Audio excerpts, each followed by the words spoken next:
Because World Bank, like Collins has said, seems to play politics in this. Yes, there is need to put some controls and measures in terms of managing that debt. But it is clear and it's known that if you compare the two loan requirements from World Bank, they give you a list that keeps increasing as you fulfill some of the conditions. The list never gets to the bottom. The Chinese will give you 5 conditions and you meet them and your project is up and running. There is, of course, a risk to that, in that you might not pay too much detail to what it is that you're getting into with the Chinese.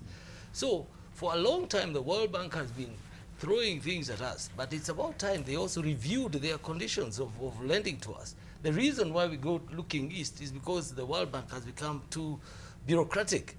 So you find every time you fulfill certain conditions, and when you're in need, you don't have much of a choice. Sometimes you even take expensive loans to fulfill a certain need. Yes. If a road, for example, is cut off and during the floods, and you really must now create that bridge, you may not have time to go and look for the best possible lender. You will actually take the immediate available so that you deal with the problem immediately.